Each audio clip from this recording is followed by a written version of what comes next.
Within these last couple weeks, Drake has become public enemy number one, being labeled a colonizer, a culture vulture, and just being simply called unauthentic. But what if I told you there was a bigger issue that nobody was really paying any attention towards, and people somewhat just even ignored? And the fact that Drake and all these other rappers they see him around, such as the Sexy Red and the Forbats, he owns percentages of them, and that's why he is embracing them. It's been over 2 weeks since Drake dissed Kendrick Lamar on the song Push Ups, where he had some very questionable and direct bars towards Kendrick, saying one, drop and give me 50, and the other one that stood out more, saying pull your contract because we gotta see the splits. Now the talk about money and ownership was very prevalent throughout this whole beef, and there's been one mystery man who came out from the light, Larry Jackson. Now Larry Jackson is someone who is a longtime friend of Drake, and many people speculate that Drake might be a silent owner in a lot of these companies, whether it's Universal or Gamma, and I'll get to what Gamma is later in the video, right? But there's some really speculation that Drake is around the Sexy Reds and Forbats, because when you look at Forbats, right? Forbats got a Drake song less than 3 songs into his career, doing what 99% of rappers couldn't do in their entire career.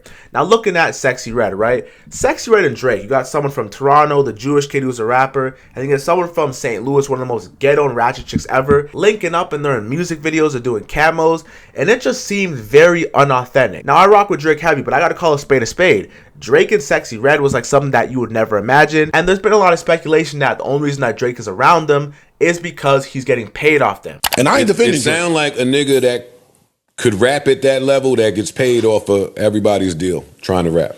That's what it sounds like. Yo, okay, first of all, that's what it sounds like. Okay, wait, hold on. To me, I'm not arguing with none of you niggas. All right. I'm not trying to debate. Real quick. You said this paid on somebody's deal. Is this confirmed?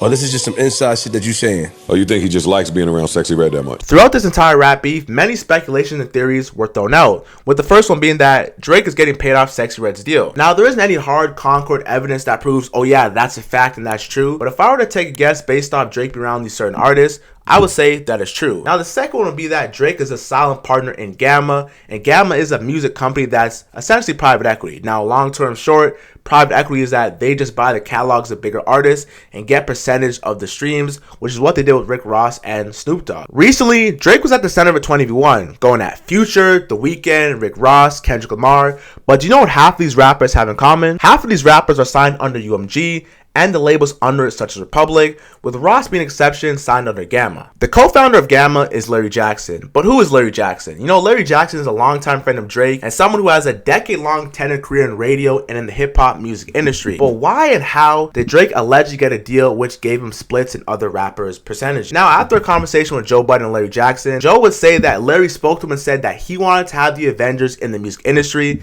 and essentially own percentages and portions of the biggest catalogs of the biggest rapper, creating a mega content house. Now, before Larry Jackson was known for being with Drake and starting Gamma Records, or Gamma Ray I should say, he was the global CEO director at Apple Music for the past 8 years, and that's how he became good friends with Drake. He played a very pivotal role in the late success of Drake's album Views, because he essentially got Drake a $19 million partnership deal at Apple Music, and he had his own Beats One radio, and it wasn't just for Drake. You know, Wayne got his Young Money one, Nicki got a Queen Radio, and all the Young Money trio got their own radio situation going on at Apple Music. Larry Jackson's involvement in Drake's Views album rollout was pivotal, and it got Drake over 1 million first week sales on his album Views, which is the highest he's ever got, and pretty sure higher than any other rapper for hip hop since to this day, of course. The Drake Apple Music deal was so important for this reason. During this time in 2015, Apple Music was fairly new, and Spotify had been out for a long time, and essentially they were changing over their business model. They went from iTunes, a company that was very old-fashioned where people would buy music for $1.29 and they could stream that one song however many times because they bought it, to a business model where they're charging people only $10 a month, $9.99, to listen to as many songs and stream as much times as possible. Now, the streaming model was something hard for a lot of business owners and record label execs to get under, because essentially cut the profits massively for a lot of rappers. However, the success of Views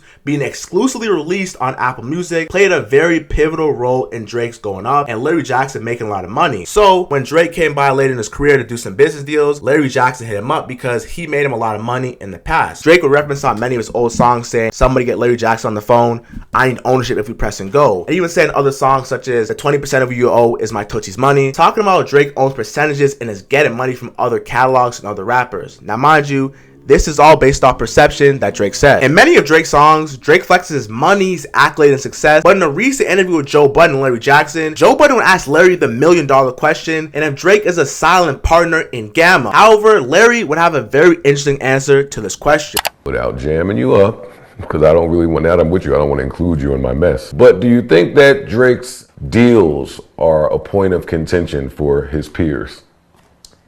I can't answer that question. That's not appropriate or my place. I have to definitely display good cultural etiquette. So, do you like your water? Would you like any ice with that? No, this is excellent. Larry Jackson has told us everything we need to know without telling us a thing.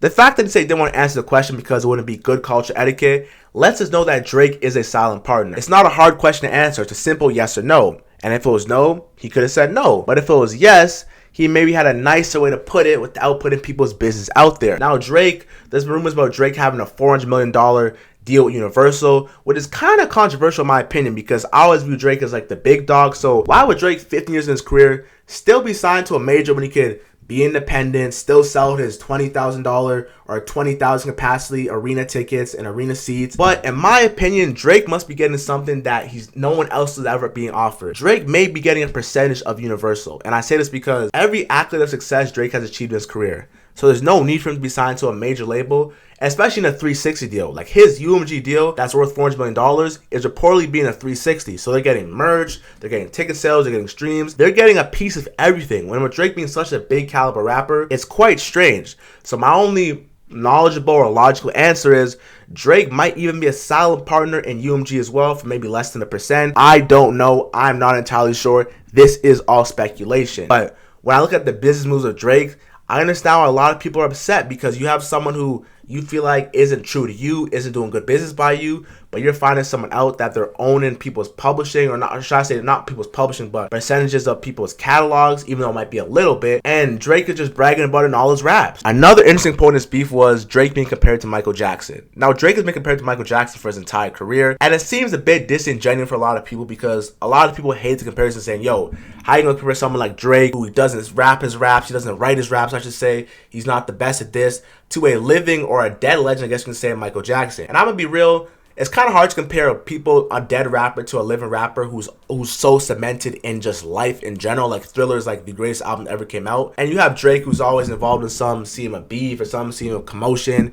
And people just in general, not just in rap, don't ever give you your flowers until you're gone. So that comparison will never really sat well with a lot of people for the reason that I understand. Larry Jackson had a very crazy take where he said that Drake is bigger than the 60s, 70s, and 80s commercially when it comes to catalog, and that he's bigger than those three eras combined in human form himself. There's a myth out there that catalog is bigger than it's ever become, and I think it's actually an intentionally skewed perspective that's been seeded because anything that's considered catalog is music that is older than 18 months. So the thing that I'll say to you about the artist you just mentioned is that if you look at his music, he's bigger than the 70s, 80s, and 90s combined. I don't mean like one artist from that era. I mean all of those eras combined. Many people were in disbelief about the statement of Drake being bigger than the 60s, 70s, 80s, considering that the 60s, 70s, 80s brought us Michael Jackson, Diana Ross, Teddy Pendergrass, and many legends. But what Larry is really hinting at, because I'm not going to say Drake is bigger than those artists, streaming wasn't created then. So streaming is a 2000s, a late 90s thing. You know, CDs were at the peak of the 2000s, but going into the 2010s, streaming what really took over, and Drake was really born in the streaming era. So a lot of our favorite rappers that we might listen to, or the older rappers, I would say, you have CDs of them. Yeah, you can still stream them on Spotify and Apple Music, don't get it twisted, but they weren't big in the streaming days. They were big in the CD days, and streaming is essentially just a new era. We've seen Drake promote Sexy Red, do music with her, and in fact, Drake's first song after the beef with Kendrick was a song with Sexy Red, and he got a lot of flack for it. Now, would I say that this relationship between Drake and Sexy Red is authentic? Maybe not, but I'm not the person to judge it. Now, when it comes to Rick Ross and Drake fell off out of him putting a cease and desist on French Montana's song, and Ross was good friends with French Montana, so he felt the way. Now, this was very weird in my opinion because I always viewed Ross as someone who stepped out of the Meek and Drake beef, and I felt that he was closer to Meek than he was to French Montana, and that when Drake went at Meek, Ross was out the way. But when Drake didn't clear a song for only radio, which isn't really all that serious, he wanted to get at Drake. So I'm not gonna lie, I feel like there was more underlying beef. Maybe Drake did something to him. You know, Drake be messing with people's women. It's not the right thing to do. I'm not condoning it, but hey, these are grown men and I can't control what these grown men do. And then when it comes to Four Bats is someone who's pretty much out the way. He got a Drake feature 3 songs into his career, which is incredible. That song Act 2 at 8 with the Drake feature was, man, you can't deny hit, man. Like, say what you want about Drake, but that was hit right there. But the question still remains, do you feel like this theory about Drake owning percentages in these new rappers is true? Is that why he's around them? Because that just pours even more into the narrative of Drake being a colonizer and a culture vulture that people believe that he is. Because if he's around your favorite new rapper and he's only around them because he's getting paid, what does that say, man? I'm just here to talk the language, talk the hip hop, and thank you for watching the video. Like, comment, and turn on that post notification bell.